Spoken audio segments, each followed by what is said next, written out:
Yeah, so she recalls in a book about Govindacharya calling Vajpayee just a mask. So I hope Sagrika will help us decode whether he was just a mask, what kind of a mask he was. Of course, it's very nostalgic for me to be here with Sagrika. I had the privilege of being in a newsroom where she was a powerful presence. This was, of course, before 2014, when television newsrooms and anchors were very different. We were terrible then, but we weren't near as horrendous as it has become now. Perhaps the case for the Bharatiya Janata Party as well, at least for those who've been left out of it. You know, that brings me to my first question to you, Sagrika, about the book. It's a great profile of the Prime Minister, a great personality written in a gripping narrative. But the question of, from the BJP's point of view today in 2022, though we are just talking of 2 decades before, it seems very difficult to fathom or imagine, perhaps for another generation, that this was a party that didn't revolve around Prime Minister Narendra Modi and Home Minister Amit Shah, and that there was a leader like Atal Bihari Vajpayee who was perhaps bigger than the party itself. And we're not talking of 30, 40 years back, we're just talking of 2 decades ago. That sort of, you know, made me want to ask you the first question, which was why you wanted to attempt this biography. And then I realized that the answer to that is in your introduction. In page 8 and 9 of your introduction, you say, reconciler, bridge builder, a pursuer of consensus, he possessed the quintessential virtue of the Democrat, the ability to form friendships even with those who sharply disagreed with him.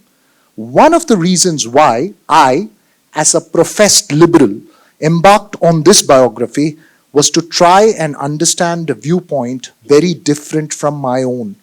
The Vajpayee playbook puts democracy and its issues, norms, restraints, and duties first. You say this emphatically in your introduction. So my question is this: what is the relevance of that legacy, A, to the Bharatiya Janata Party, and B, is that Vajpayee playbook perhaps more important for the opposition, which is trying difficult and failing to find space both in Parliament and in civil society? Thanks a ton, Veera Raghav. It's wonderful to be here with Veera, who I've known for many years and whose professional skills I've admired and, you know, seen him grown up in the newsroom. It's a very nostalgic and wonderful to be here with you. And thanks, Ravi, for inviting me to the Bangalore International Center. I think that's a very good question. The legacy of Vajpayee and what it means for his party and the opposition today. And why do we have to remember Vajpayee?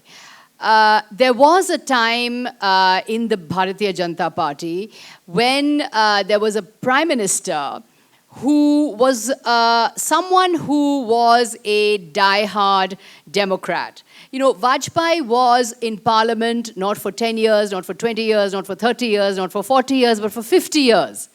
Vajpayee was in Parliament from 1957 to 2006.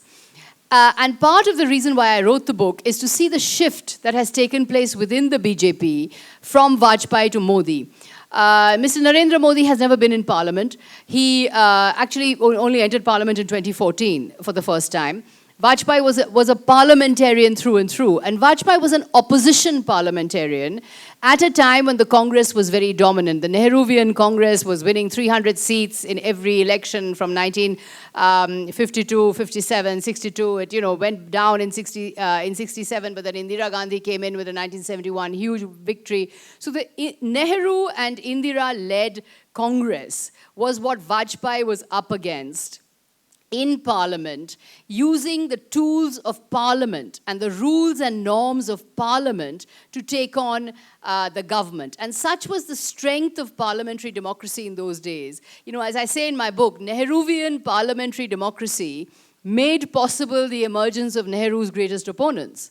Because it was because he was given space in Parliament and space to talk and space to orate that Vajpayee became Vajpayee. And Vajpayee became the great opposition lion of the Lok Sabha as he was. Modi's never worked as an opposition leader in Parliament. He's always had access to state power. He practices politics through the instruments of state. through the ED, through the, civil service, through the apparatus of state. Vajpayee never had access to state power. He was an opposition parliament all his life, parliamentarian all his life till he became prime minister only at the age of 72. So he never had access to state power. Vajpayee's arena was parliament.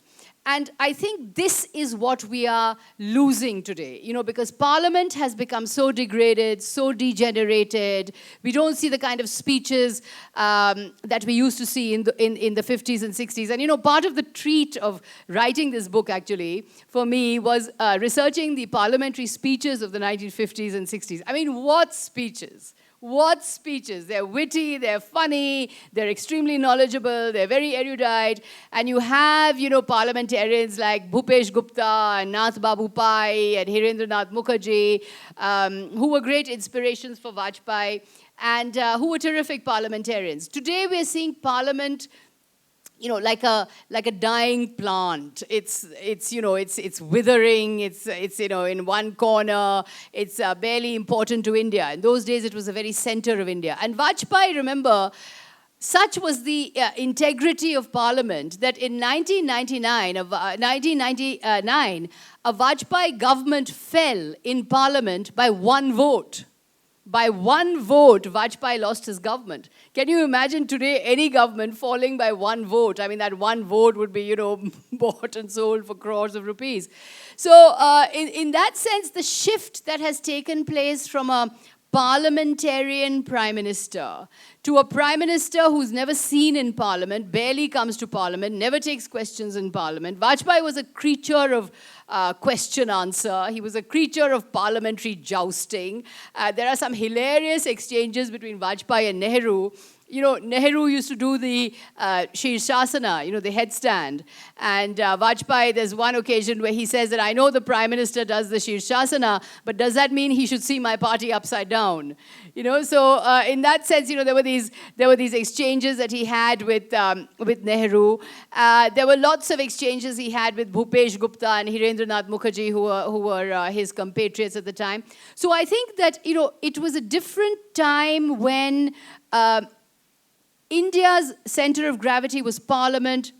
You could be located in ideology, but still listen to somebody else. You could believe in something very strongly, but still uphold plurality. And that's what Vajpayee was. And I think that's what his life can teach us today. Today we're so split. We're split into, bhakts and bhakts and, secularists and nationalists, and we're split into these camps. In Vajpayee's time, he was very strong about his ideology, but he constantly reached out for dialogue and reached out for consensus. And I think that's the lesson, as a liberal, for me, that was the learning. And I had to do that as well to understand Vajpayee. As a liberal, I had to try and understand what was his point of view, which is so different from mine. So that you can have friendship, you can have sympathy, you can have empathy, even if you don't have agreement. This is a crucial learning of the 1950s and 1960s. They were friends. Vajpayee and Hirendranath Mukherjee were friends. Vajpayee and Bhupesh Gupta were friends. They were radically opposed to each other in terms of ideology. But they were friends because they were Democrats. Today we have the opposition called Tukre gang and Khan Market gang and this gang and that gang. It would be unthinkable for Vajpayee to call anybody any gang because he himself was a gang. He was always in the opposition. So, in that sense, the learning for the BJP, I think if they can learn from Vajpayee, is that the task of governance means consensus building and means reconciliation. And it means reaching out to the opposition. That is what democracy is all about. And for the opposition, I think Vajpayee's legacy can teach the opposition, that whatever happens, don't give up.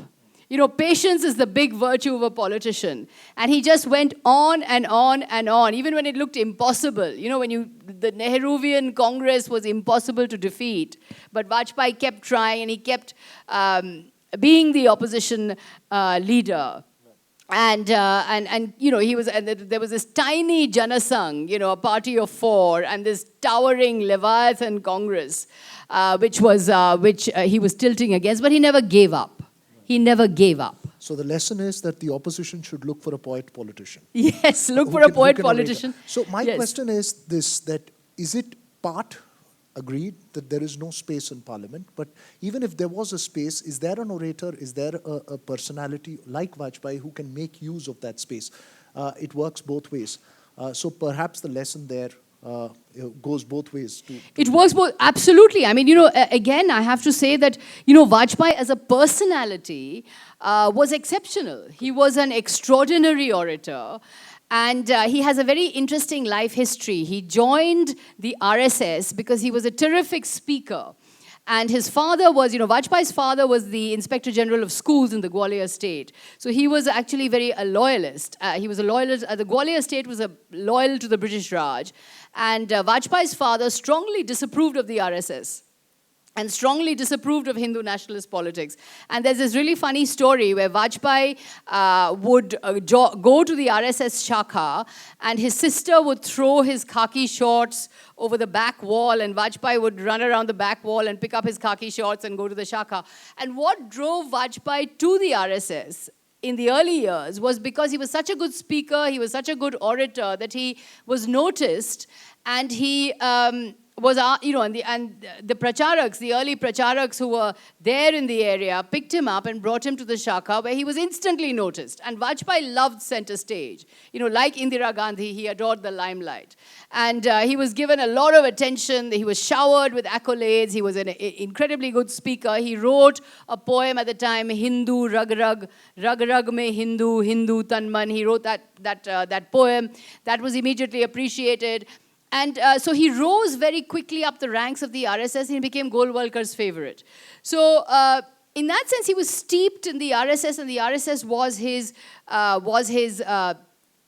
his womb, and it helped him to grow. But it helped him because you're absolutely right. He was a charismatic, very powerful speaker. And that's what actually attracted the love of his life to him. Because when he was in college, Vajpayee met Rajkumari Kaul. She was one of the rare women students there in the Victoria College in Gwalior. Vajpayee was this, you know, terrific speaker. He was a star debater, and they fell immediately in love. And it's a really interesting story, and I think the story reveals what Vajpayee was. He fell in love with Rajkumari Kaul. He wanted to marry her, but they couldn't get married.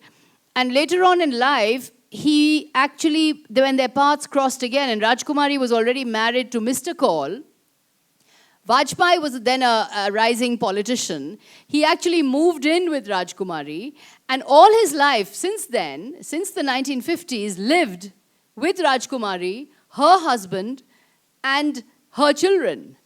I mean, think about that. You have a top politician who lives openly with the woman he fell in love with, her husband, her 2 children, openly. Yeah. You know, much to the shuddering outrage of the Sangh. And I think that this says a lot about Vajpayee, because it shows that, you know, underneath all of that, he must have been really bohemian and unconventional, right? And he to do that. And he was unapologetic about it. And Sagrika writes in page 341 of her book that when Vajpayee was foreign minister, this was in 1978, there was a young journalist who stood up and asked, Vajpayee ji, forget Pakistan, China, Kashmir. Can you tell us about Mrs. Kaul? The long pause. And then he replied, Kashmir jaisa mamla hai. Issues like That's Kashmir. right. So you know, he was pretty unapologetic. He was unapologetic. And you know, at the same press conference, he said, मैं कुंवारा, does everybody? Brahmachari nahi. I'm a bachelor, not a celibate. So, I mean, imagine a foreign minister speaking like this. I mean, it's really quite unheard of. No, I remember another story that was narrated to me by another journalist who covered Parliament on the day the Women's Bill law was defeated in Parliament. Yeah. He was coming out, and all the journalists were out there and asked him a question. And I think Rahul Srivastav told me the story. Vajpayee just looked at all the journalists and said, हम तो ब्रह्मचारी है, सूर्यास्तम के बाद महिलाओं के बारे में बात नहीं करेंगे. I'm a bachelor and I won't talk about women after sunset. So, to get away with it, so interesting. He was, and someone like this, who says things like this publicly to us. Remember, he used to say these things to us. Obviously must have been very unconventional, right? And he must have been very unusual in his own party. He used to poke fun at his own party members. I'll tell you, there was Nanaji Deshmukh, who was a very doctrinaire, RSS member. And Vajpayee and Nanaji Deshmukh were once having dinner, and this was told to me by Ghatate, Vajpayee's great friend. They were having dinner, and Nanaji Deshmukh said, Deen Dayal Upadhyay has come in my dream and has told me never to eat chicken. And so Vajpayee turns around and says, Arey Nanaji, such a big personality comes in your dream and all he says is, don't eat chicken.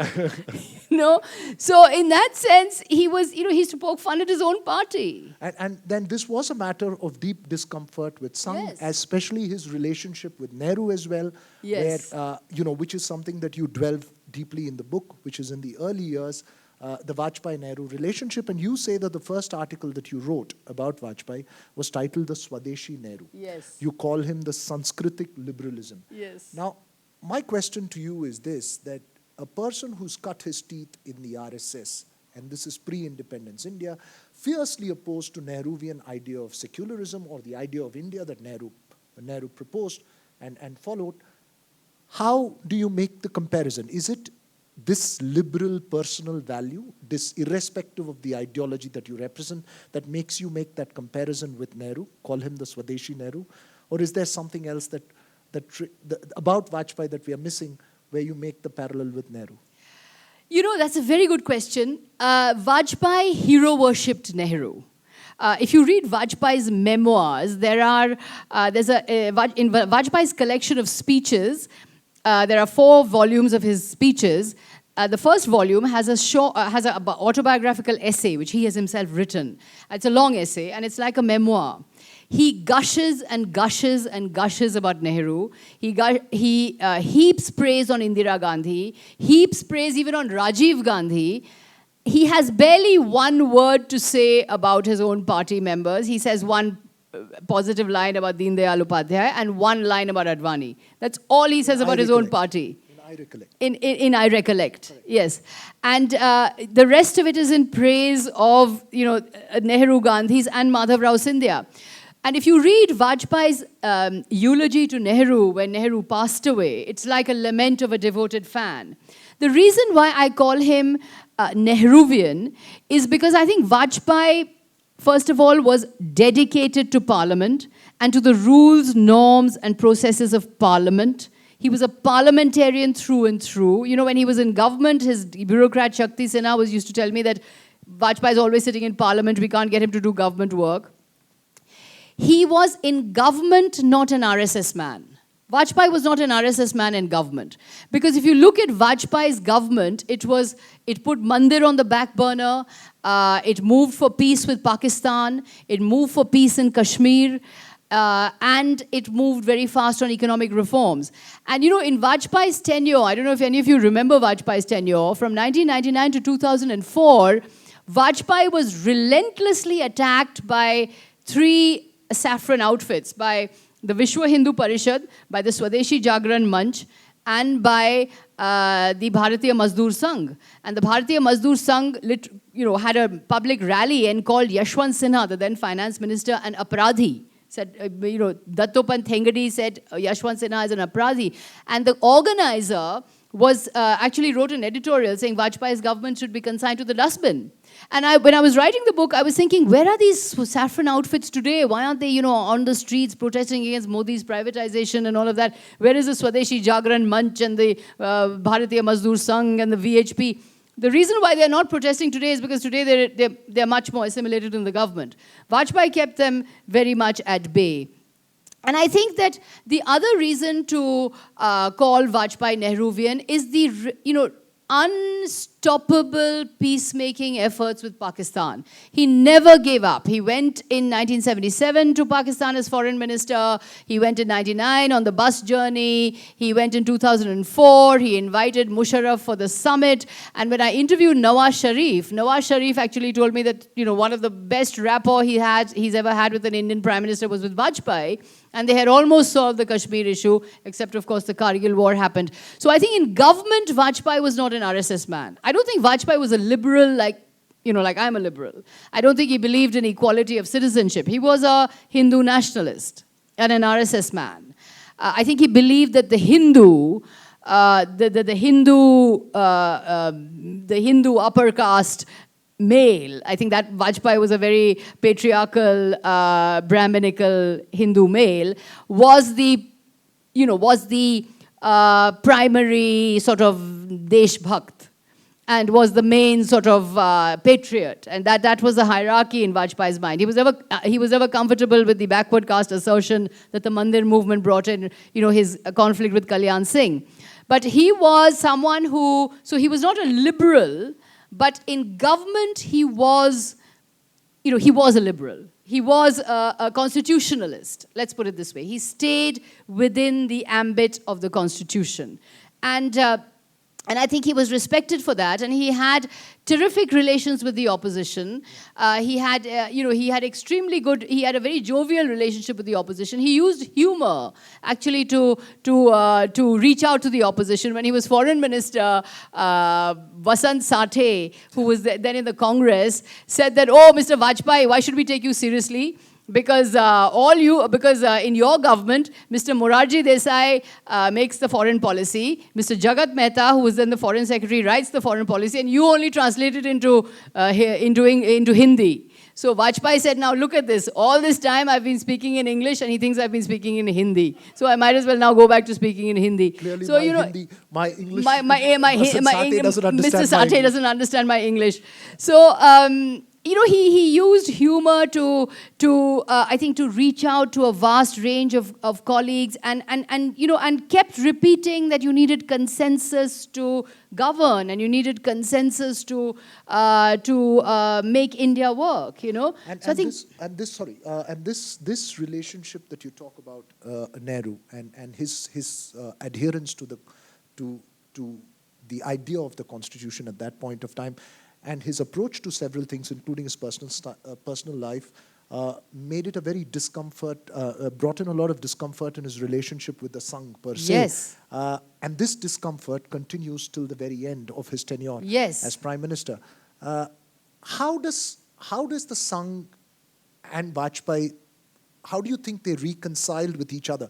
Was it because they needed each other, or was there also a mutual respect from the Sangh side for his oratory and his ability to build it, and from his side for that core idea that the Sangh represented? That's exactly right. I mean, the fact is they were mutually dependent. Vajpayee and the RSS were mutually dependent, but they had a very rocky relationship. Vajpayee's relationship with Mrs. Kaul did not go down well with the RSS at all. When Vajpayee was a young man, there was a chutkule that used to, chutkule is a limerick. And there was a limerick that used to go around about Vajpayee in the Sangh circles, saying, "Netaji pehle Daryaganj." Does everybody understand Hindi here? Netaji first went to watch a blue film in Daryaganj. In another 10 years, we will. Yes. Netaji first went to watch a blue film in Daryaganj. Then he jumped into a car and went and ate butter chicken in Kakeda Hotel. And then he jumped into a rickshaw and went to make a speech on poverty. So that was the kind of jokes that they used to make about Vajpayee. I think his relationship with the RSS was always very, very fraught. He started off as being Golwalkar's golden boy.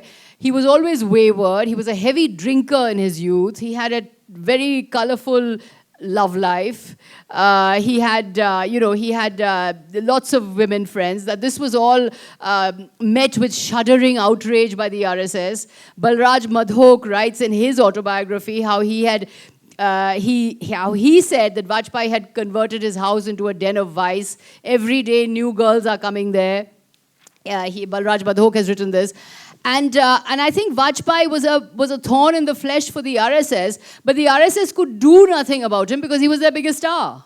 I mean, he could win elections. You know, Vajpayee won elections 10 times. He never lost. He lost twice, in 84 and in 62. But he never lost elections. He was the Janasang's biggest star. So they couldn't do without their star. They couldn't do without their sort of prodigal son. But their prodigal son was a very difficult proposition for them. And he was, you know, Vajpayee regarded his own party with a healthy skepticism. Vajpayee was diagnosed with cancer in 1988. He went to New York and was diagnosed with cancer. He then wrote a poem saying, "Maut se than gayi, I confront death."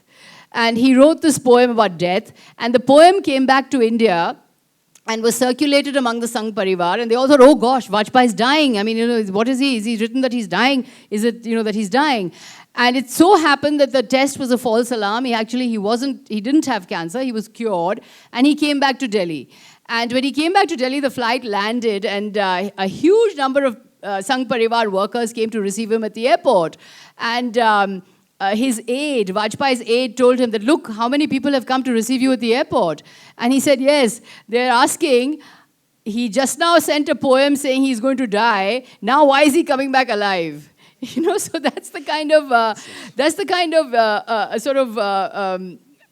healthy distance he had with his party. That, you know, they obviously, you know, maybe they would have been comfortable if Vajpayee had passed away from the scene.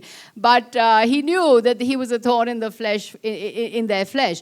But they couldn't do without him because he was their main star. He couldn't do without the RSS because it was a ready-made machine propelling him to stardom. I mean, if he had been in the Congress, he would have been lost in the crowd. In the BJP, the Janasangh at the time, he was the big fish in the small pond. I mean, he was the person who shone in Parliament because they had no other speakers. He didn't let others speak, actually, because Vajpayee was a very ruthless politician.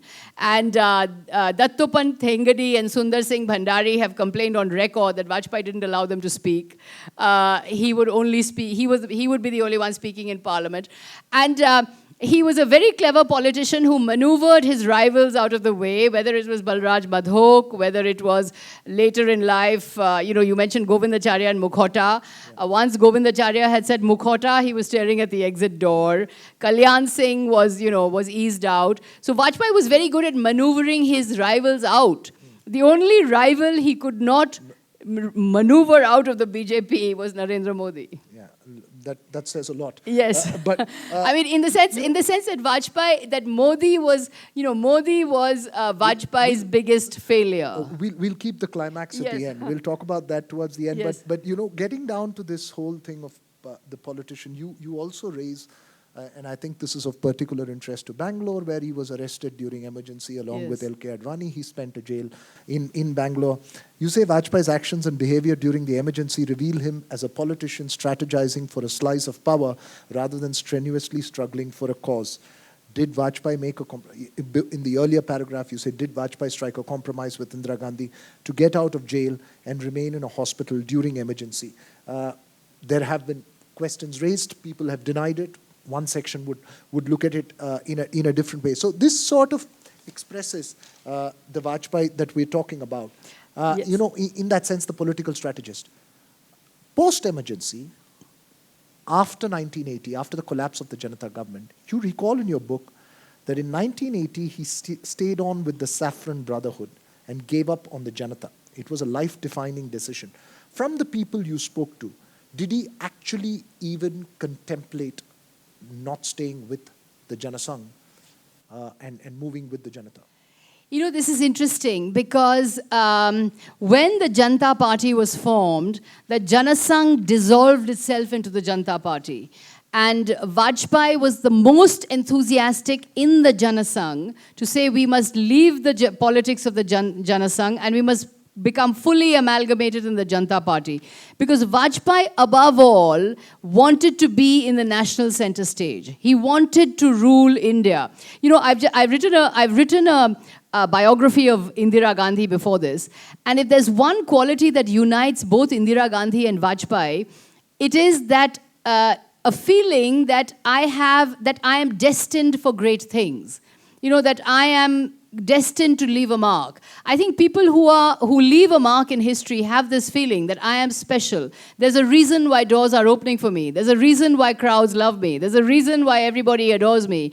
And it's because I am special. He always felt, you remember Vajpayee was hailed as a prime ministerial candidate almost from the time he won his second victory in 1967. So he was always convinced that he was destined to rule India, destined for great things, that he was Atal Bihari Vajpayee. And I think I feel, looking back on it, he should have been prime minister in 1977. Because that's when he was 50 years old and he would have been dynamic and he would have been really able to create a party in his own image.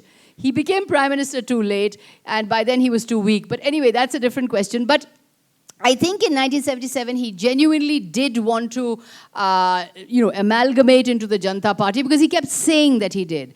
But when it came to the choice, and which is why I say he remained an RSS man and a Hindu nationalist all his life, because when it came to that choice of remaining with the Janata Party or breaking away from the Janata and forming a new party, forming the new Janasangh, Vajpayee chose to break away, stay with the RSS, and form the new Janasangh or the Bharatiya Janata Party. So there was in an 1980. ideologue. There was an ideologue deep down, but he chose to wear the mask that was most convenient for the times. Yes, I mean, if you ask me what Vajpayee believed in, did he believe in Hindu nationalism? Did he believe in liberal values? I think Vajpayee believed in Vajpayee.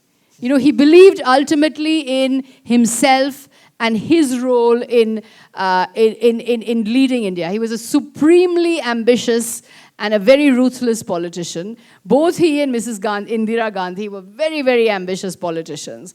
And, neither of these two subjects of my biography are very nice people. I mean, they are complicated, in shades of grey, multi-layered people. But I think what unites them is they're both very ambitious. So was he. And the political blemishes only in Vajpayee's case get brushed away by his poetry, oratory, by the and poetry, his enigma, yes. Which brings me to my question on the Vajpayee-Advani relationship. Yes. You've probed into that. You've written about the rise of Advani. In fact, you've recollected in your book how in 1995 it was Advani who actually announces Vajpayee as the prime ministerial candidate without even Vajpayee knowing it at that time.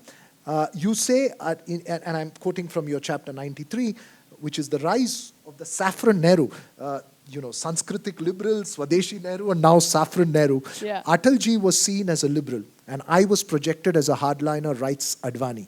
This hurt me initially, as I knew that the reality was entirely contrary to the image I had come to acquire.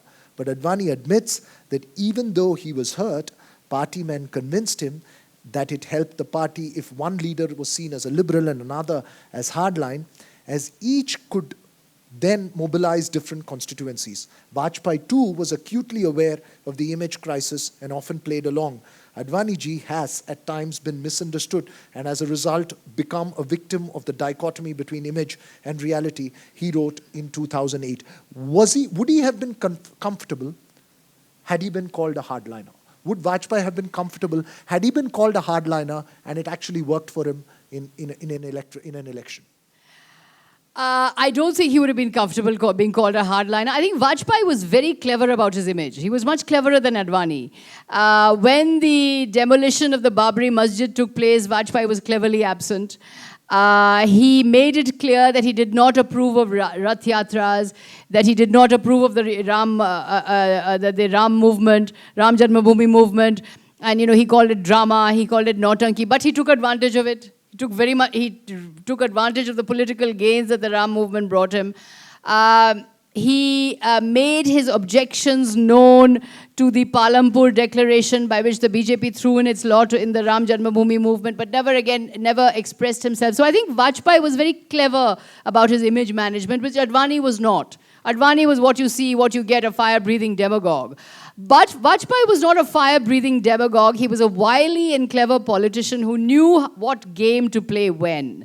And I have to say, though, that when it came to overt religious mobilization, I think Vajpayee was uncomfortable with it. You know, I think in some senses he was uncomfortable with the overt sort of communal mobilization that was taking place before the demolition of the Babri Masjid. I'll tell you why. Because, you know, Vajpayee, when he set up the BJP in 1980, he set it up as a party of Gandhian socialism. The party was dedicated to Gandhian socialism. It was an inclusive party. It had a grand Maha-Adhiveshan in Mumbai where MC Chagla, Muhammad Ali Karim Chagla, was invited to it, and he hailed Vajpayee as the next prime minister. Janardhan Thakur, writing at that time, said, I'm not saying Vajpayee may be the next prime minister, I'm saying he will be the next prime minister. This was in 1980. And Vajpayee began to steer the BJP into a Gandhian socialist direction.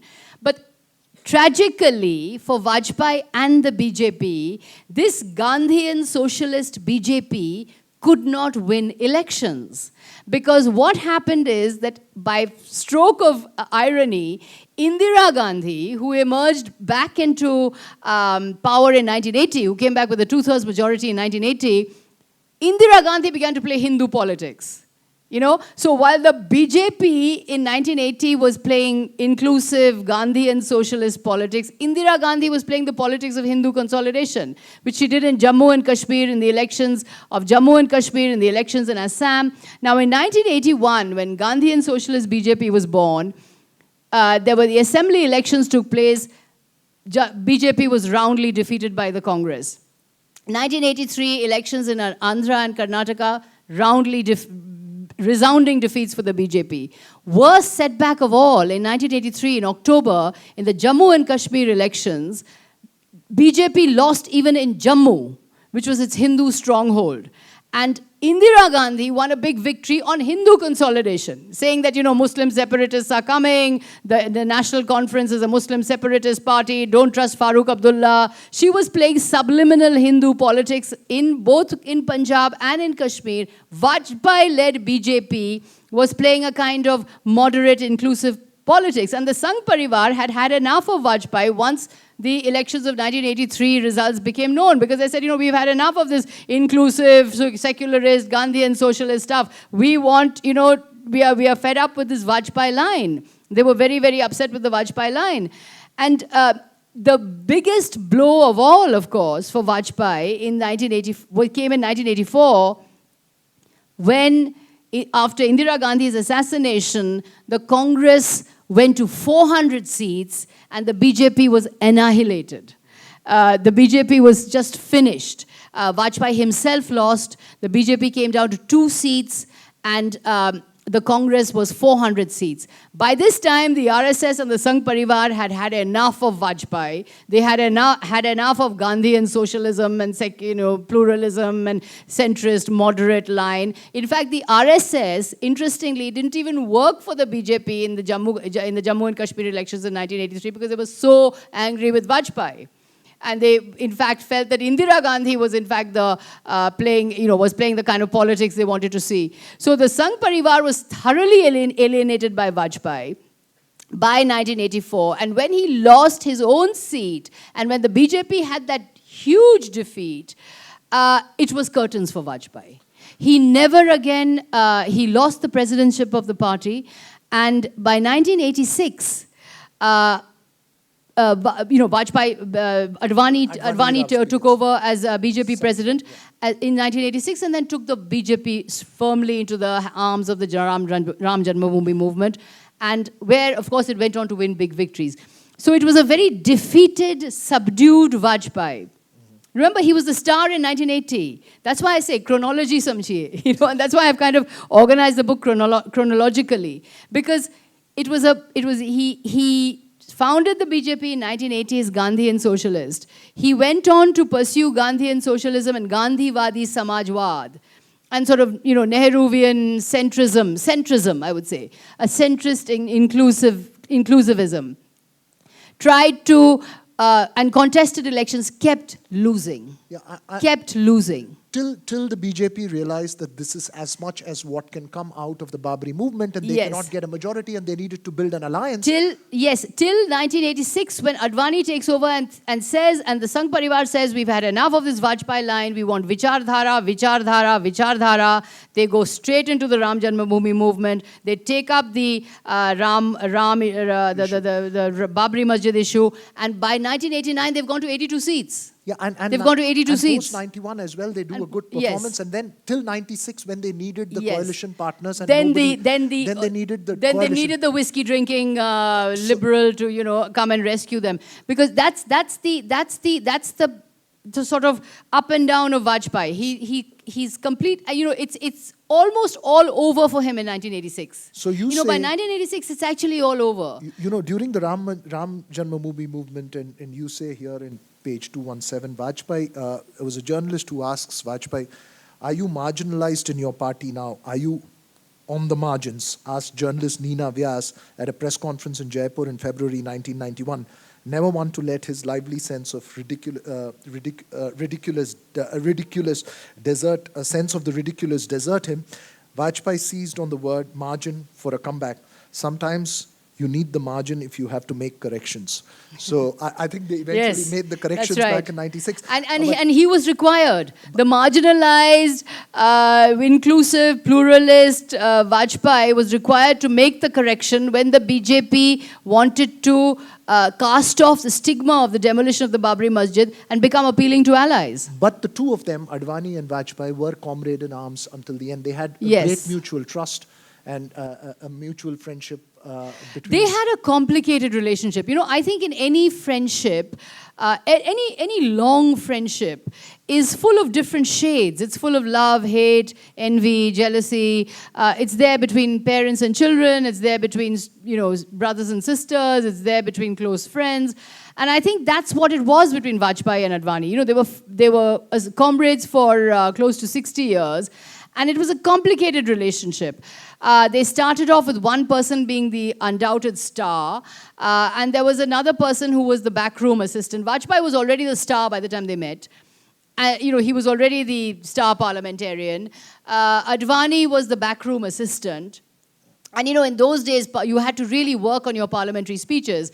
And so Advani would work on these parliamentary speeches very painstakingly, look up, law books, look up sociology books, and work on these speeches. And Vajpayee would then, take the speech and deliver it with great style in Parliament. So Vajpayee was always the performer, and Advani was the backroom assistant. But then when the equation changed, when Advani became BJP president and took the BJP to many victories, such as the victory of 1989, and Vajpayee fell by the wayside, because by then he had been defeated and Gandhian socialism didn't work, he didn't like it at all. Right.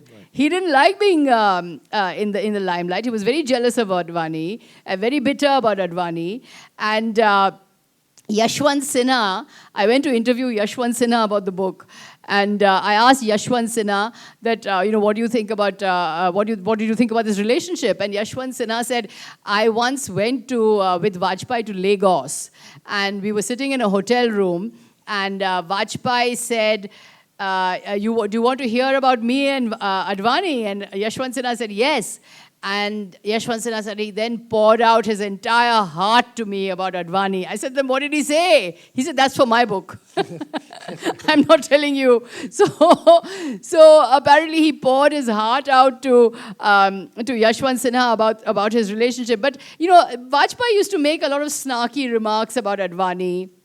He would say, "Arey, Ram Avatar has come," and then he would say, there was this very funny remark when he was campaigning in 1996. In 1996, and Kalraj Mishra was his campaign manager, and he came back from the heat and dust. Sorry, this was in 1991. He was campaigning in 1991, coming back to for the first time contesting from Lucknow. And he was campaigning, and it was very hot, and he came into the circuit house, and Kalraj Mishra was there, and he was sleeping.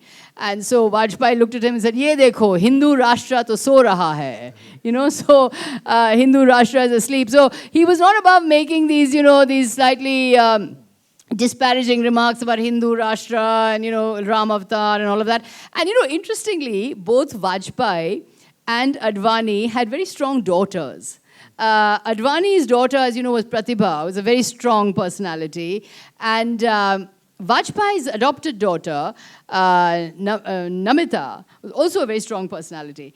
And and from my research, I discovered that the role of the two households in creating tension between the two was quite significant, because each household was possessively adoring of their respective patriarch, and there was always a lot of tension that the households created, because Advani's household would say that he does all the hard work, he's building the party, but Vajpayee is going away with all the credit. And Vajpayee's household would say that Advani is he's too dogmatic, he's too hardline, he's too much of an extremist, he's giving the BJP the wrong image. So there was a lot of tension between these two households. So the lesson is that even if you're a single man, your households matter. Your households matter, yes. Even if you're in single, a menage a like trois. But let me move to perhaps the more contemporary, more relevant, maybe more contentious issue right now, which is in your chapter. You start your book with 2004, and then you end it again in 2004. You call 2002 the beginning of the end of Vajpayee, because the rest has been documented and discussed as we know that the NDA comes to power. You say A.S. Dulat, the tall, mustached former R&AW chief who had worked closely with Vajpayee on Kashmir, called on him after the results. This is after the 2004 election results when the BJP had lost, NDA had lost. Sir, ye kya ho gaya? Dulat asked. Vajpayee burst out laughing. Ye unko bhi nahi malum ki kya ho gaya. Even they don't know what's happened. That's what Vajpayee says. He said, referring to the Congress, he also mentioned the Gujarat riots. वो हमारे से गलती हुई. Failing to act against the state government after the riots was a mistake. We made a mistake. This is A.S. Dulat's interview to you for the book. Yes. We've heard a lot about this, and comments of Raj Dharma, whatever, has been made repeatedly. But the question here is this, Sagarika. Was he upset because of the electoral political consequences of the riots, or did he really feel that it was a blot on his conscience? That's very acute. I think Vajpayee in 2002, to be fair to him, wanted to remove Modi. He wanted to. I've described a whole sequence in the book, and you'll see it in the book.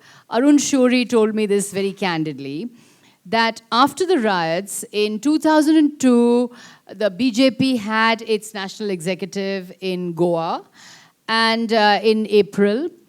And Vajpayee, Advani, Arun Shourie and Jaswant Singh were in the same plane traveling from Delhi to Goa. And Vajpayee and Advani's relations were tense at the time. So in the plane, when they got into the plane, there was Vajpayee and Advani were sitting across from each other, and Arun Shourie and Jaswant Singh were sitting across from each other. And Vajpayee got into the plane and immediately snatched up a paper and started reading and hid his face. And Advani also snatched up a paper and opened it up and started reading and hid his face. And at that point, Shourie said, "But you've been wanting to talk to each other for so long, why don't you talk?" So finally, Vajpayee put his paper down and said, "Modi can't stay. He has to resign." So Advani said, "I don't think this will be good for the party." Now remember, 2002 was 2 years before 2004, right? 2 years before the general elections. Now, we know now that Vajpayee lost in 2004. Vajpayee couldn't have known in 2002 that he would lose. And this is when, when the biographer has to play the method actor. Writing a biography is like acting in a way, because you have to enter a character, and I try and understand the character's mind. And if you try and understand Vajpayee, maybe he thought that in 2004, if he won the election, he would be in a much stronger position to deal with Modi. Anyway, on that plane, he said, Modi has to resign. Advani said, but this is not going to be good for the party because they were gearing up for the 2004 polls. But Vajpayee again said, kam se kam istifa offer to karte. He should have at least offered to resign. So then Advani said, okay, if you want Modi to resign, I'll ask him to resign. And they arrived in Goa, and the Goa at the hotel in Goa, and it was a very funny situation in that hotel because the BJP national executive was taking place. So there were RSS guys, and there were also swimsuit-clad tourists wandering around. So there was RSS men, tourists, all mixed in around the same swimming pool, and Brajesh Mishra, who was the eyes and ears of Vajpayee, told Rajdeep Sardesai, who was then in NDTV, that get ready for a big announcement. A big announcement is coming, and just prepare your cameras because this big announcement is coming, and we are going to announce that something is going to happen. And so all the journalists thought Modi's resignation is going to be announced, and everybody was agog, waiting to go into the breaking news. So in the hall, when they were sitting around in the hotel in Goa, Vajpayee was on the dais, so was Advani, and so was party president Jana Krishnamurthy, and the discussion began. Modi stood up and said, "I offer to resign." And the minute he said that, groups from across, in orchestrated groups across the hall, all stood up and said, "Istifa mat do, don't resign, don't resign, don't resign." They all stood up and said, started shouting. And Vajpayee looked around completely thunderstruck. He didn't know what was going on. And Arun Shuri, who was sitting at the back with Bhairav Singh Shekhawat, saying, "But it's already been decided. Modi has to resign. So what are you people shouting about? Modi has to resign." And then as he said that, more people stood up and started shouting, "Istifa mat do, istifa mat do, istifa mat do." Now, Vajpayee was, above all, someone who believed in collective decision-making of the party. Pancho ki rai, the will of the party. And he looked completely thunderstruck and completely perplexed, as if he was completely taken aback. And then he quickly looked at his watch and said, "Acha, baatcheet kal hogi. We'll talk about this tomorrow." And left. So he was completely taken aback by the whole party rising to its feet, or groups within the party rising to its feet and protesting Modi's resignation.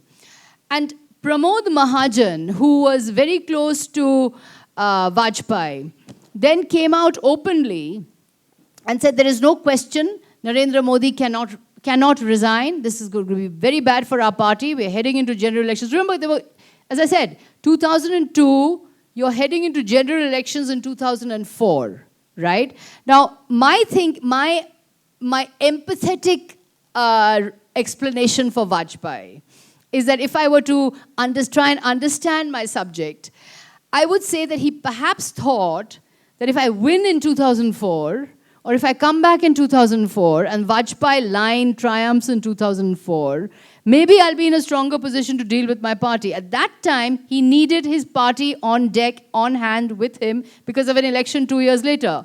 So he was completely outsmarted.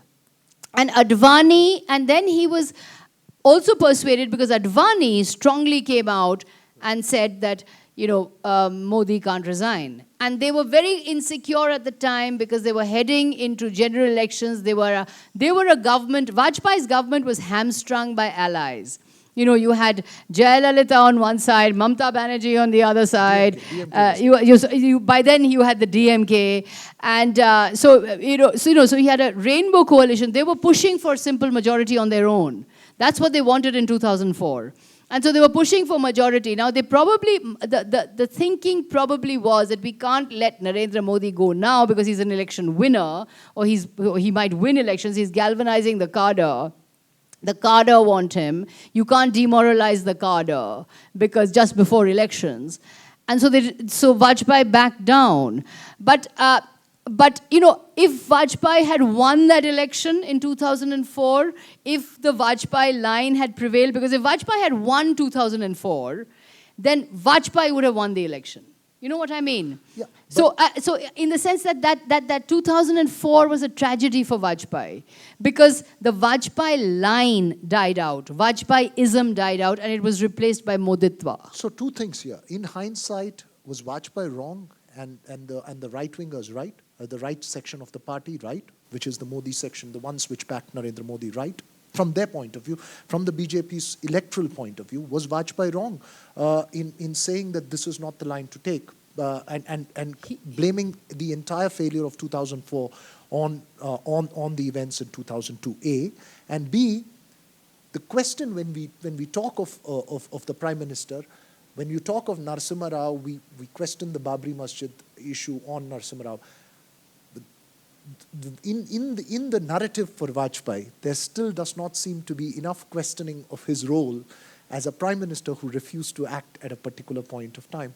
And when we say he's a constitutionalist, his adherence to constitution at that point of time, even not just him, even the other allies who were part of the NDA did not walk out. Whether it was the DMK, whether it was the JDU, no one walked out at that point. No one walked out, and he had to, Ram Vilas Paswan did walk out, actually. Ram Vilas Paswan walked out, and at that point, Vajpayee tried to win over Ram Vilas Paswan, saying, "Main Atal hoon aur Bihari bhi hoon," and all of that.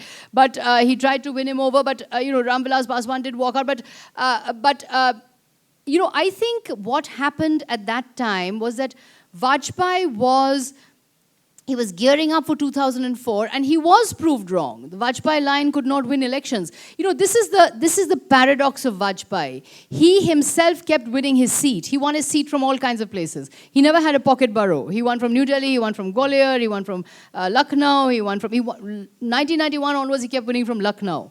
But he never lost from wherever he contested.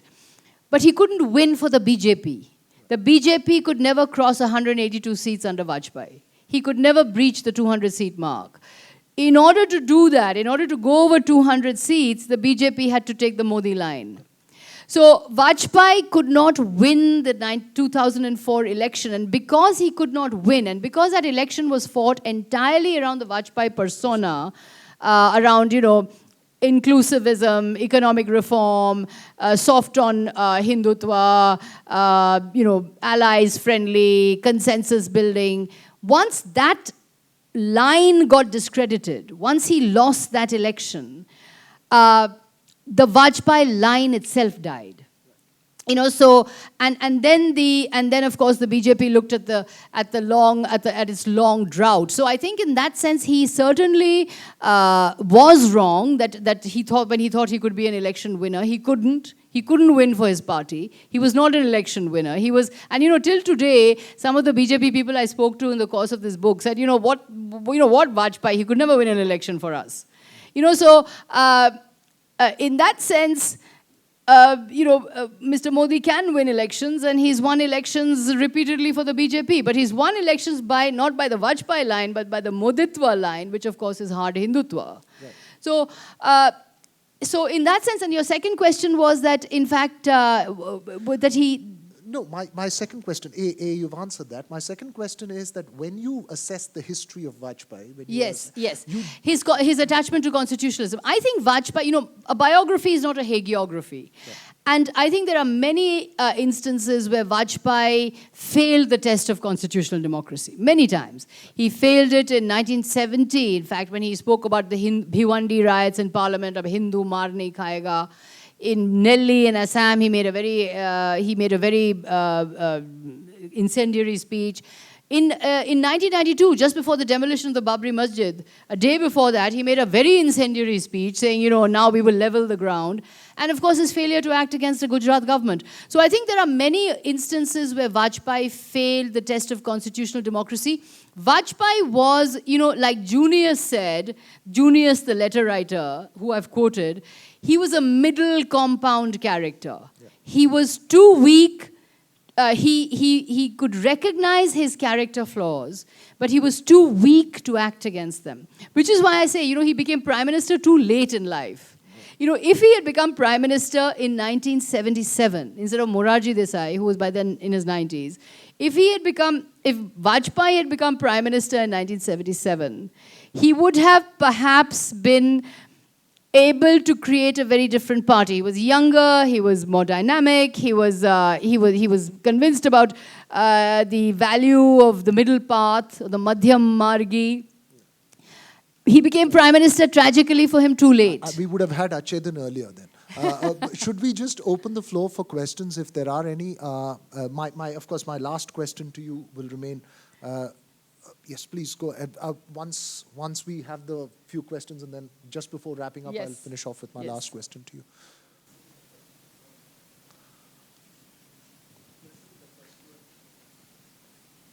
We have 15 minutes, right, Ravi? So that's why I thought.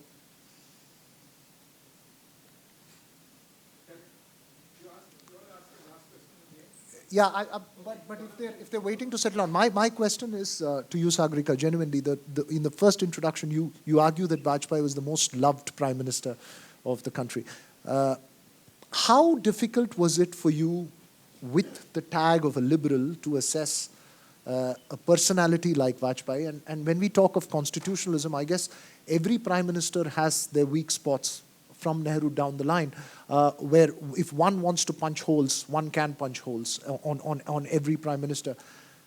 When you are a professed liberal assessing a personality like Vajpayee, after assessing a personality like Indira Gandhi, how difficult was it for you to A, be objective, and B, make sure that you're seen as being objective?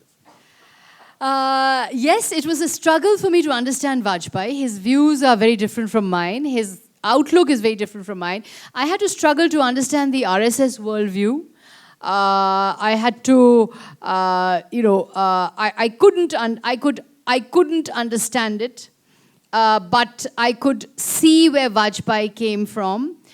And I think at the end of the day, Vajpayee cannot be boxed. You know, he can't be boxed into this box or that box. He's inconvenient, but he's real. He's an inconvenient but real character. And I think that, you know, in many, many ways, we sort of deify our leaders and idolize our leaders and want our leaders to be perfect, or, you know, want our leaders to be a nicely wrapped, loose ends tied up in a nice little box. You can't do that with Vajpayee. You can't do that with Indira Gandhi. Indira Gandhi was, came from a die-hard democratic family, turned her back on democracy. Vajpayee came from from an RSS background, tried to be a constitutional democrat, remained an RSS man, but at the same time kept straining at the leash of ideology. So I think if I were to define Vajpayee or to try and come up with a definition of Vajpayee, I would say he was a consummate politician, and he was a careerist. He was someone who pursued his ambitions very, very, very single-mindedly. And he was also someone who I think was a work in progress. You know, he was the first Janasangh politician to actually make it, he was the first Janasangh leader. He was the founder of this Hindu nationalist, this monument that we see. He was the founder of it. So he was a work in progress. He didn't have the answers. He didn't know what he was. He was the first man on the spot. He was the opposition to Nehru, the Hindu nationalist opposition to Nehru, stepping into the shoes of a Shyama Prasad Mukherjee, who was a much more extraordinary and outstanding parliamentarian than he was. But he was the first man up. He was the first Janasanghi to operate in parliament. So he didn't have all the answers. And I don't think he knew himself what he was. I think he walked a tightrope. But I think he was. But I think at the end of the day, he was in his government and his politics, trying to be closer to Nehru than he was to Golwalkar. He was ultimately Vajpayee. He was Vajpayee. Yeah, so I have two questions. Yeah. One is a little personal and the other is a little political. Yeah. So you talk about his lifestyle to say he's a unconventional person for an RSS ideologue. But do we see in his personal life any relationships with religious minorities, especially Muslim? Because, I mean, do we have any insight into whether he was in his personal life, any secular, in real life, was he a secular person? Or all of these are just mukhotas that he brought up at one point and then removed at the other point? And second question is about his relationship or his understanding of relationship between caste and Hindutva. We now know that the current BJP has a very sophisticated understanding of caste and it mobilizes lower caste groups in its favor. How different was Vajpayee from that? Very good questions. I don't think Vajpayee was a secularist. I think he coined the term pseudo-secularism, as you know, in 1969. That's in my book. But he had very warm relations with a number of Muslims. He was very close friends with Ghulam Nabi Azad. Ghulam Nabi Azad has gone on record with me to say that every time he had an iftar party or a Diwali party, Vajpayee would come. And he reached out consistently in Kashmir. He went to Kashmir in 2003 and made a famous speech about Kashmiriyat, Jamhuriyat, Insaniyat. And he made the speech in chaste Urdu. He could speak fluent Urdu. He kept reaching out to Pakistan. He kept going, across the border to Pakistan. Are we going to see in Vajpayee a secularist politician who consistently reaches out to Muslims? No. But while in government, he did not breach the constitutional limits that he was always aware of. You know what I'm saying? I mean, he was a Hindu nationalist. But when he was in government, he operated within the limits of the constitution and within the limits of parliament. I think that is, and that is valuable. Because whatever your ideology is, whether you're a Hindu nationalist or a liberal or a secularist, if you operate within the parameters of democracy, then your ideology can be whatever it is. That's democracy. We have to learn to tolerate different ideologies. Everybody can't be like us. So I don't think Vajpayee would have been a convinced secularist in that sense, but whether he had very antagonistic relationships with Muslims, or whether he had whether he was as antagonistic towards Muslims as today's regime is, certainly not. I mean, Vajpayee went out of his way to reach out to Muslim communities. He went to not just iftar parties. He reached out to Maulanas. He reached out constantly to Maulana Kalbe Sadiq, who I interviewed about Vajpayee. So he reached out to the Muslim community. He was not in. I don't think he would be in favor of any kind of open discrimination. But would he be in favor of the Uniform Civil Code? Yes. Would he be in favor of reading down Article 370? Yes. How would he deal with Article 370? In 1963, at a Jansangh meeting, he was asked, how do you want to get rid of Article 370? And he said, Article 370, dhire dhire ghis jayega. I mean, for Vajpayee, it was let it ghiso on its own. Let people-to-people contact happen. And I don't think he would have ever, done away with Article 370 by executive diktat, as this regime has done. So I think it would be we would be mistaken to think of him as any kind of fuzzy secularist. No, he wasn't. He was a Hindu nationalist. But while in government, he remained within the parameters and the norms of the constitution. And I think that is valuable. That in itself is valuable. Second, on the caste issue, Vajpayee was never comfortable with the broad basing of the BJP, because he was himself a Brahminical politician. I've written actually about Vajpayee's kind of Brahmin affinity. His very close friends, whether P.V. Narasimha Rao or whether a number of others, mostly all Brahmin men. He was a politician of the old India. He was a politician of the 1950s, of sort of elite politicians who were Brahminical and who operated at the national level. Vajpayee was never a state-level politician. He was never a local politician. Always an MP, always operating at the national level.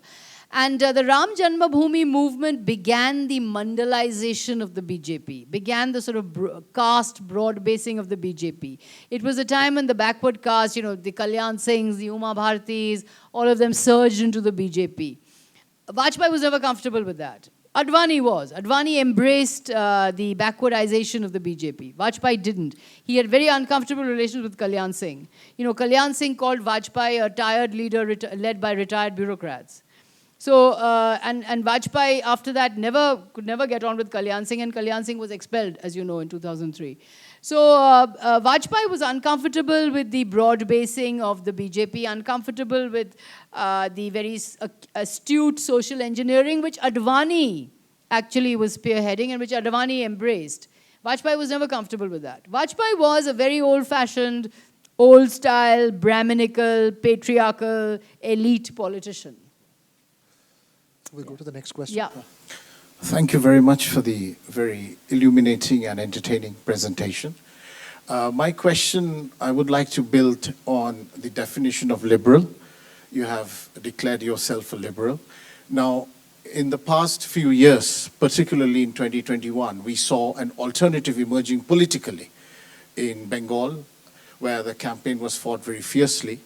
But what I find very intriguing is even the political alternative has bought into this antagonism towards this mythical Lutyens elite.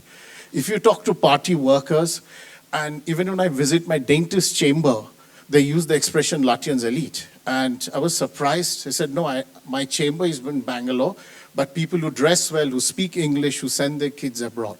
So even if we find an alternative emerging, it still has a strong streak of anti-modernity, anti-elitism, and it's all based on identity, whether it's the linguistic identity or it's kind of faith identity or community.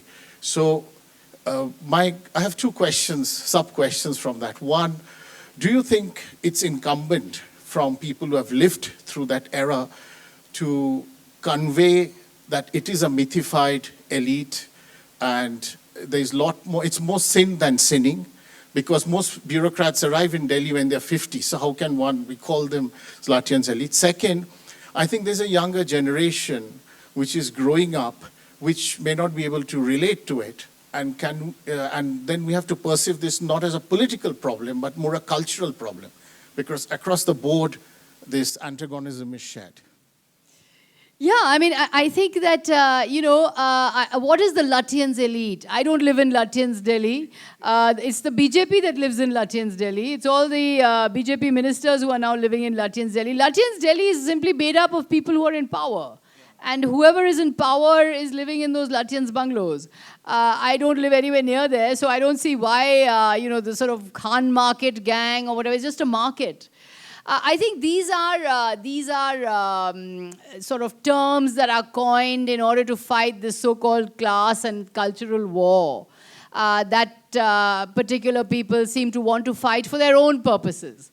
The notion that there is a disconnected elite out there. Yes, there is a sort of issue of social privilege in India. There is the sort of narrow, the narrow elite, the narrow band of people who have monopolized educational and professional opportunities. And I think there's a lot of inequality in the way education is structured and the way the professions are structured. So there is social and economic inequality in India. But that doesn't mean that, these are categories cast in stone. I think that, the categories are much more mobile. Manmohan Singh, he's supposed to be part of the Lutyens elite. Manmohan Singh's parents were illiterate Sikh farmers. He was brought up in a village. There's nothing elite about Manmohan Singh. He was educated. He was a very brilliant person and was educated abroad simply by the dint of his brilliance.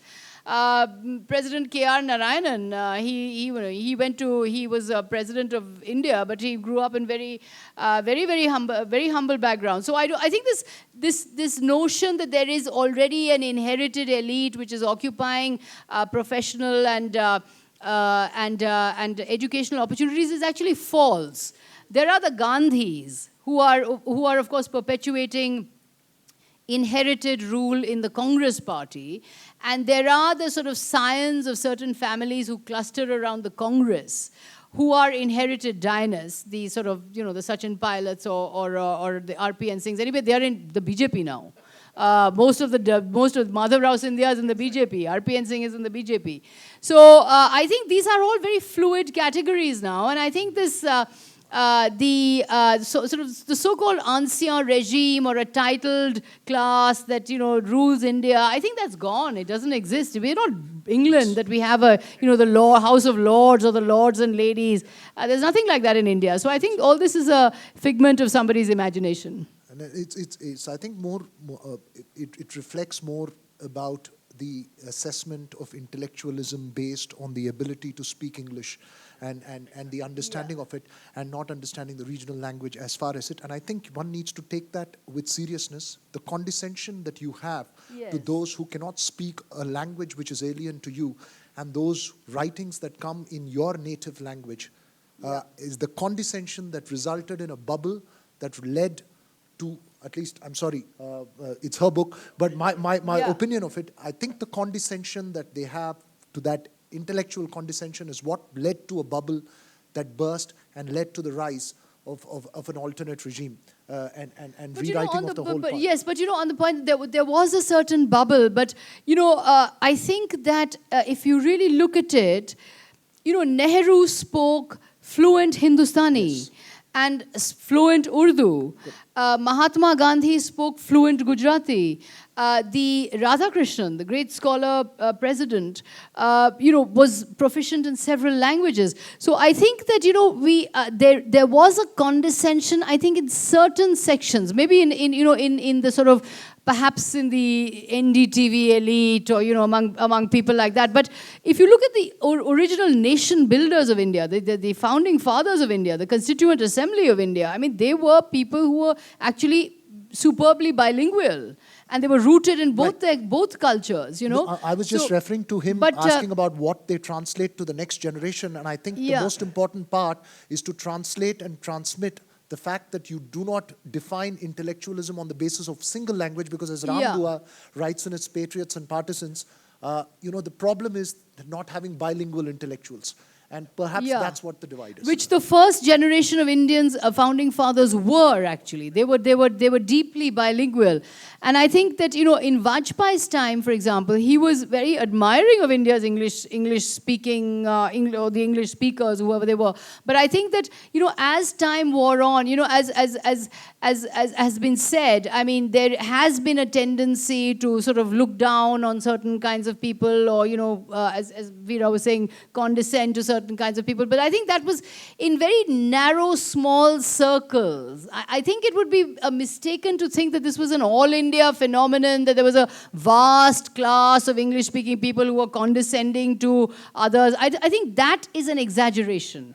There may have been pockets in Delhi and Bombay where there were notions of privilege and entitlement in narrow social situations. But I don't think this was any kind of large-scale, massive national problem. Do we have time for another question? So my question, could you elaborate a little bit more on how Vajpayee's Hindutva is different from the kind of Hindutva that we see flourishing today? If I get that, I got the sense throughout your talk that he is very different, somewhat different. So just to get a sense of what his differences are in that respect. Yes. And the second question I have is, what is his legacy, or how is he looked upon among the young BJP party worker who is in politics today? What do they think of Vajpayee? What do they think of his legacy? Yes, I'll answer the first question, your second question first. In all the posters of Azadi Ka Amrit Mahotsav that we're supposed to be celebrating, where's Vajpayee? He's nowhere. Indira Gandhi is a big icon for the Congress still. She's the ticket to the ballot box.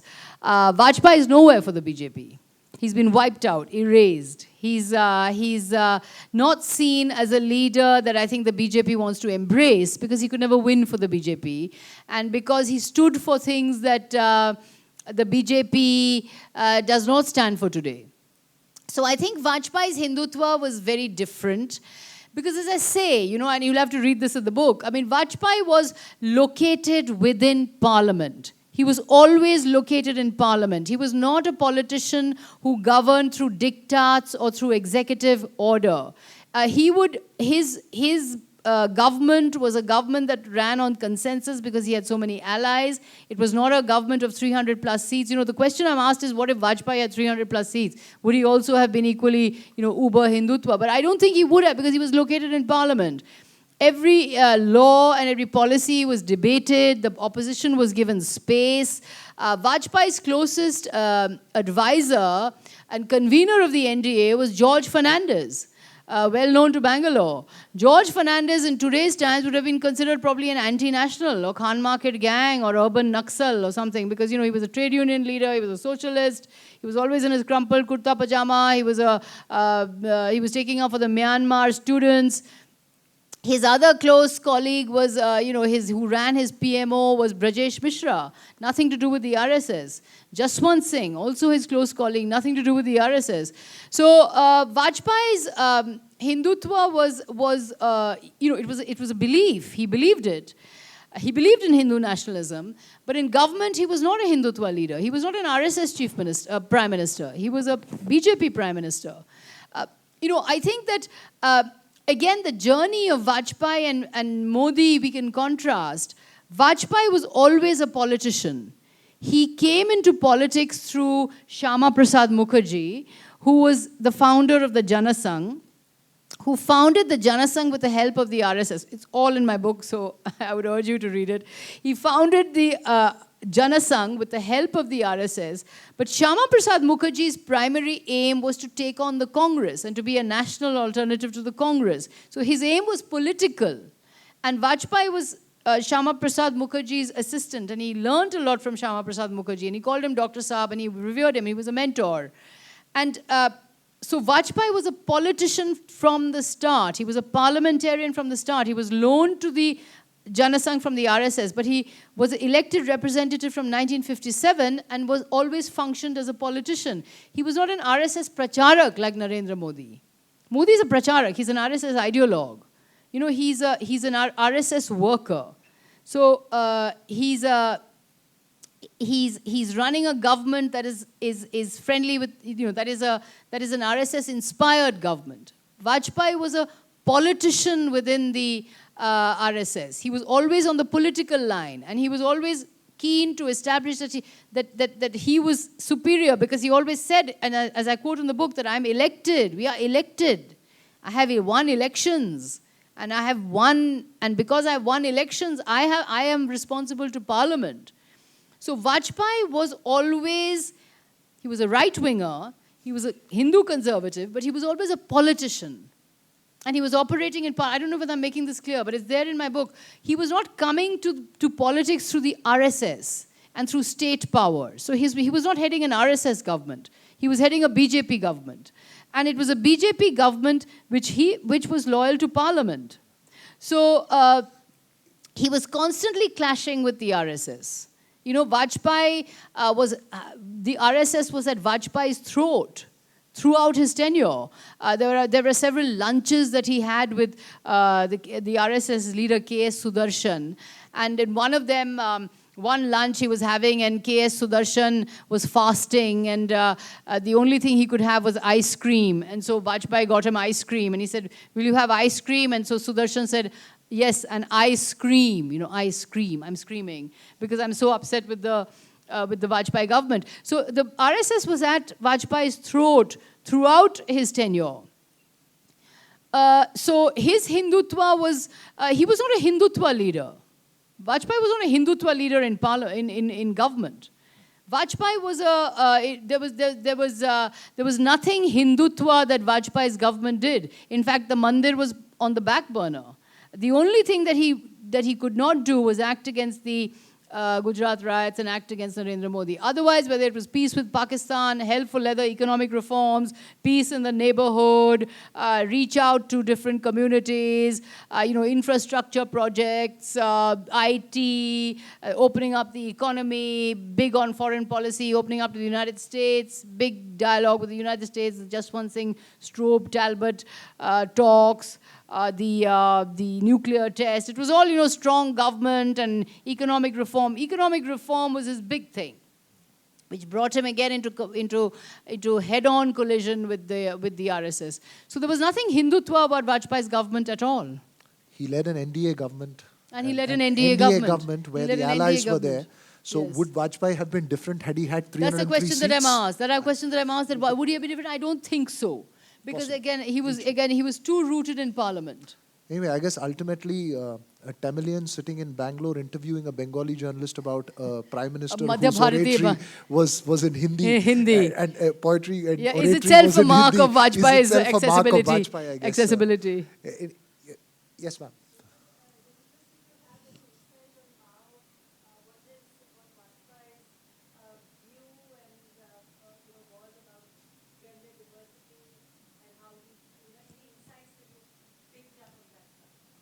On gender diversity,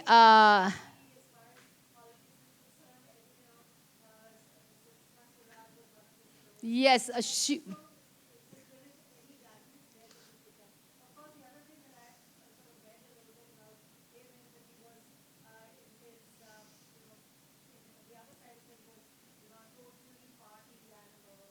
totally. It's all there in the book. She writes about Shuddh ghee puris that he makes. And obviously, he was in love with not just one, but many women, I guess. He had lots of close women friends. I think he had a very close relationship with Uma Sharma, the dancer. He enjoyed the company of beautiful women artists, and dancers. He, I think, had, during the emergency, we were speaking about how he actually, tried to reach out to Indira Gandhi. I think he actually, when he was in the hospital in Bangalore, fell in love with a nurse. And wrote, he fell, one of his nurses, he fell deeply in love with her. He was a charismatic man. Yeah, he was a charismatic man.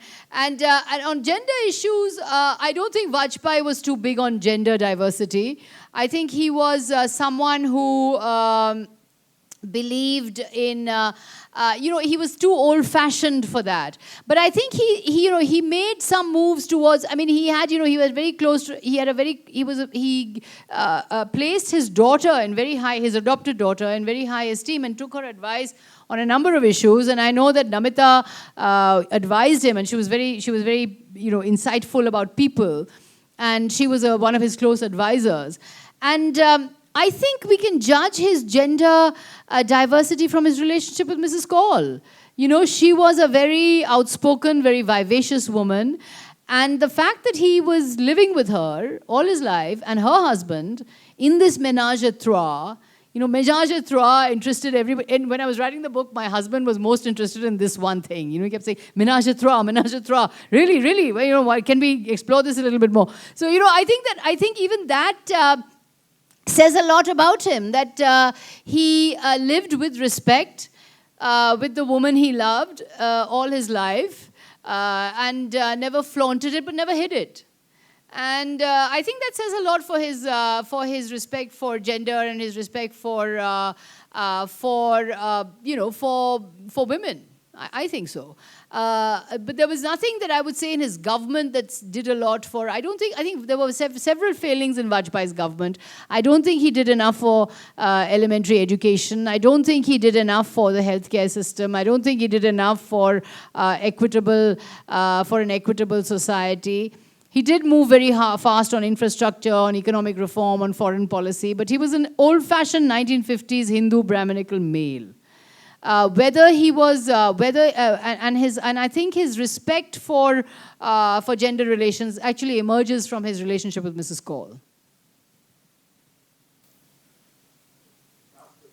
Yes, go ahead. Hi.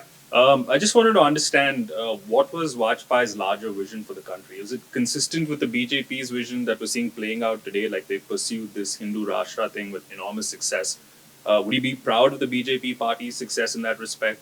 Or did he have some other vision for where the country should be 50 years from now or whatever? Very good question. I think Vajpayee would have been astounded by what is happening today. I think he would have been a complete misfit. His vision was I think of an India which was respected in the world, which was respected for its democracy, which was admired for its economic achievements. And I think which was proceeding very much along the Nehruvian sort of direction. I think Vajpayee was a Raoist. If there's any politician he comes closest to, it's P.V. Narasimha Rao. I think he was in that sense very much sort of in the Rao model. I think he would want that India's image abroad be one of a strong, functioning democracy. And I think that's why he was terribly upset with the Gujarat riots, because one of the things that he kept saying after the Gujarat riots is, "Main kis muh se bahar jaunga?" What face will I take abroad? He was very, foreign policy was his passion. He was very keen on projecting a certain kind of image of India. When he spoke Hindi at the United Nations, he was again trying to sort of give this image of a self-believing, self-confident India. But I think that his image would not be Hindu Rashtra at all. I think he was too much of a modernist, too much of a forward-looking believer in progress. He keeps writing in his writings, kuch lekh, kuch bhashan. He keeps writing that Hinduism must not be stagnant. It should not have narrow-mindedness. Must not be rigid. We must look. We must look forward. We must grow. So I think that the economic miracle. I think he was a convinced reformer. He was a believer in the fact that the government should get out of the economy.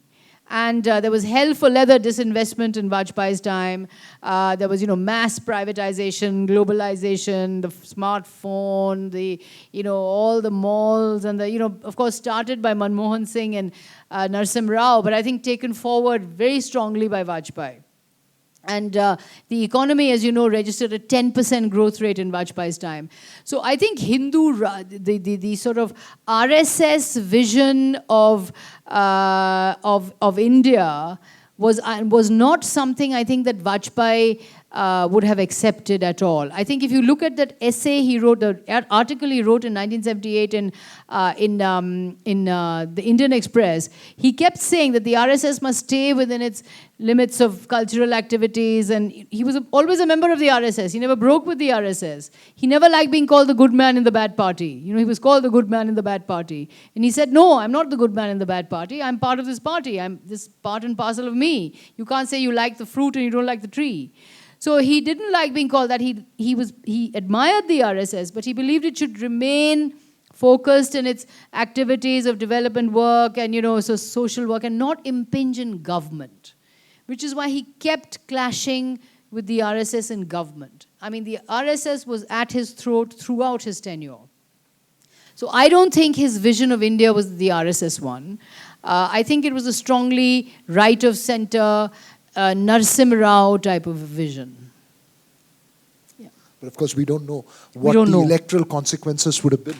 If the electoral consequences promised, given the way that you've recounted his history, depending on the electoral situation, depending on the needs of that particular moment, which way he would have gone. Yeah. But I think his core belief in Parliament, and I think his core belief in consensus, I don't think Vajpayee would have gone to this extent. Okay. I don't think so. Which means we've gone to an extent where the time's run out. So no more questions. Thank you all. Thank you, Sagrika. It was a pleasure. Great book. So please, I mean, she's revealed most of the stuff that she's written in the book in this. So, we should have recorded it and turned it into an audio book. But please do pick up a copy of the book. I'll say it on her behalf. I'll read out a few lines that Vajpayee... Yeah, she's composed poems for Vajpayee. I'll read out a few lines that he said in Pakistan, actually. And this is very... Does everybody here, will everybody follow a bit of Urdu or... No, we are just bit of- struggling with Hindi. Oh, okay, you're struggling you're with Hindi. No, I mean this is. I think this sums up. This sort of sums up Vajpayee. So I thought I'd just read out this.